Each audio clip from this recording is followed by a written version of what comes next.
Bonjour, je suis Simon Andrieux, je travaille chez Greenflex dans une équipe de développement informatique pour les objets connectés et qui remontent des valeurs de mesure énergétique. Je remercie Greenflex pour l'organisation d'un concours interne pour promouvoir des associations et donc de pouvoir faire parler d'elles.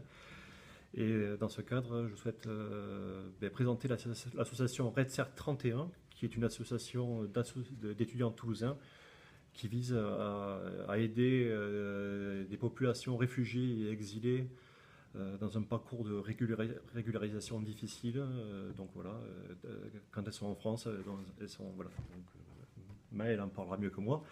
Et l'association donc fait créer du tissu social et aide ces personnes-là à passer des moments conviviaux, voilà, les aider à passer des bons moments en attendant d'avoir une situation plus régularisée.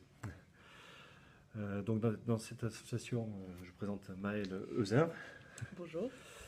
qui est en charge du service civique et de faire des partenariats et des développements de projets pour cette association. Et donc en particulier, elle a mis en place un atelier de cuisine qui permet donc à ces personnes de faire de la cuisine et de vendre après derrière en tant que traiteur ces plats à des gens dans le quartier. Et voilà. Donc moi, mon action plus particulière dans l'association, c'est organiser l'animation d'ateliers salsa, qui permet aussi de passer un moment convivial durant une après-midi, et donc voilà, de se changer un peu les idées, et puis de créer aussi du lien social pour ces personnes. Donc, moi, je m'appelle Maëlle, donc je suis service civique en charge des partenariats et du développement de projets, comme l'a dit Simon. L'association, elle s'est construite autour d'un collectif en octobre 2016, où un collectif d'étudiants avait fait une collecte en fait sur Sciences Po, notamment de vêtements et des dons alimentaires pour monter sur Calais. Une fois sur Calais, les étudiants ont passé une semaine où il y a eu des retransmissions qui ont été faites des actions là-bas, de nos actions là-bas sur Toulouse, sur les facs, pour pouvoir informer sur ce qui se passait. On a passé une semaine là-bas avec des associations comme l'Auberge des Migrants, tout ça. Et quelques jours après, le 26 octobre 2016, il y a eu le démantèlement de Calais. Et donc, en fait, on s'est rendu compte que cette action de collecte et d'accompagnement, elle n'avait pas du tout à se faire en fait à Calais, puisque au moment du démantèlement de Calais, ça s'est fait très très rapidement. Les personnes sont arrivées sans rien. Et même pieds nus, des fois, elles sortaient des bus, tout ça. Du coup, en fait, on a mis en place et continué cette action de collecte en fait au niveau local. Au fur et à mesure qu'on a suivi les personnes, s'est constituée l'association avec des pôles d'activité pour pouvoir les accompagner au mieux dans leur quotidien. Donc notamment en fait les activités sportives avec du coup le pôle sport avec notamment des foot, des choses comme ça. Puis après le pôle activités culturelles qui permet d'emmener les gens au théâtre, voir des concerts, des choses comme ça, ou de faire des activités salsa. Par exemple l'année dernière on avait fait une activité swing tous les mardis et maintenant avec Simon ça va être sur l'activité salsa. Ouais. Et par exemple et après on a un pôle cours de français qui est venu. Et l'année dernière on avait jusqu'à 8 cours de français hebdomadaires qui s'étaient mis en place. Et petit à petit en fait, l'accompagnement de l'association, c'est vraiment, on va dire, diversifié. Donc il y a eu tout cet accompagnement sur la création de la sociale avec les cours de français, les activités culturelles, les activités sportives, mais aussi l'accompagnement administratif et l'accompagnement juridique. Et maintenant, on en est à du développement de projet. C'est-à-dire qu'on permet aux personnes, en fait, en facilitant leur accès à certains partenaires, à certains contacts, de créer des projets qui leur sont chers, comme par exemple les jardins partagés, où on a mis à disposition un jardin partagé pour les personnes migrantes et où bénévoles et personnes migrantes, enfin bénévoles parce que nous sommes tous bénévoles de l'association, peu importe notre statut juridique, où les bénévoles peuvent aller échanger et cultiver les après-midi.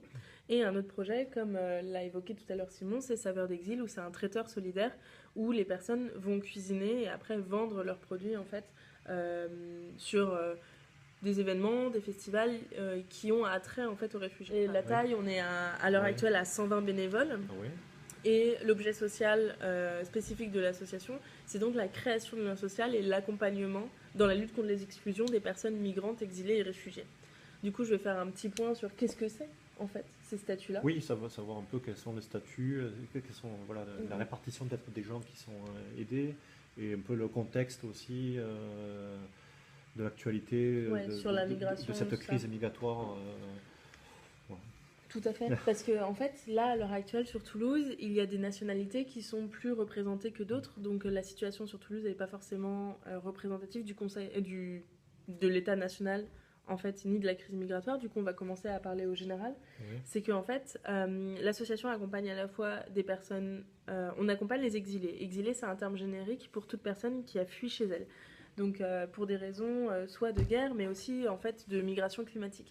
Parce que le droit d'asile, le fait d'être réfugié en France, c'est quelque chose qui est très spécifique et qui rentre selon les critères de la Convention de Genève. C'est qu'il faut qu'il y ait certains types de menaces qui sont personnelles et qui sont manifestes et continuent dans le temps. Donc c'est par exemple sur des menaces à la fois politiques, raciales, en raison de l'orientation sexuelle, des choses comme ça.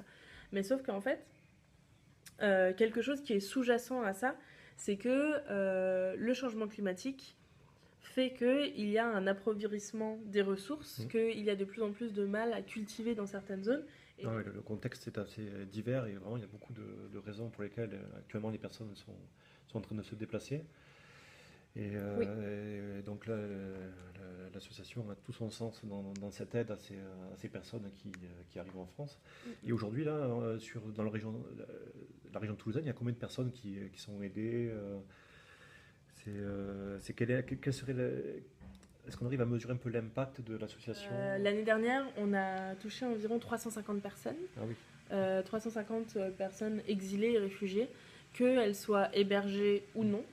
Parce qu'à l'heure actuelle, en France, il y a un demandeur d'asile sur deux qui est hébergé. 1 sur 3 dans les zones d'intention, notamment Paris, mais aussi Toulouse. Toulouse est une zone d'intention. Du coup, on intervient aussi sur notamment les habitations illégales comme les squats.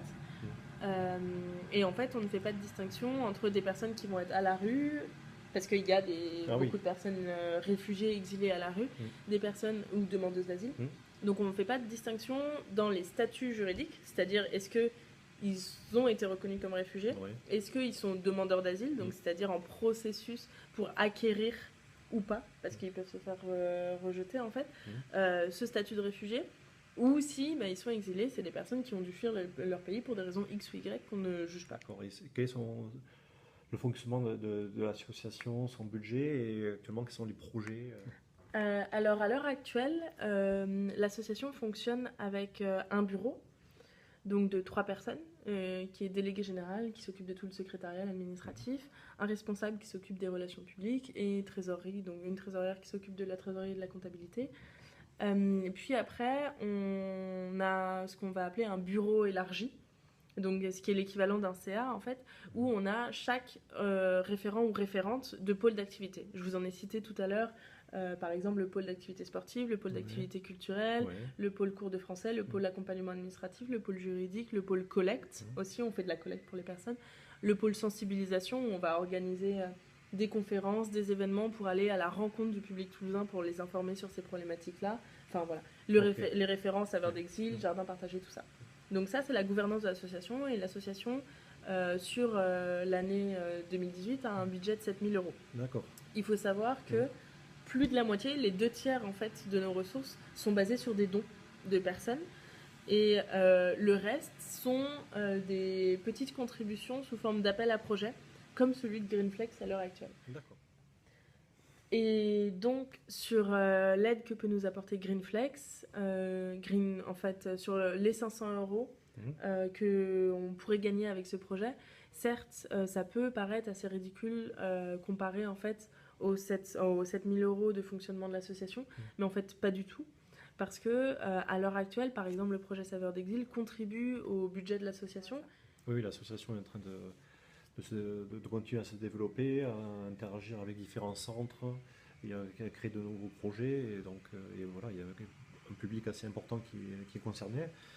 Donc, donc l'aide pourrait vraiment contribuer fortement à continuer à développer ces projets. Donc, merci beaucoup pour votre écoute et puis pour votre aide. Et aussi à Greenflex, donc de pouvoir présenter et sensibiliser à ce sujet de l'association sur l'aide sociale aux réfugiés et exilés. Merci encore. Merci beaucoup, bonne journée, au revoir. Merci à vous aussi, au revoir.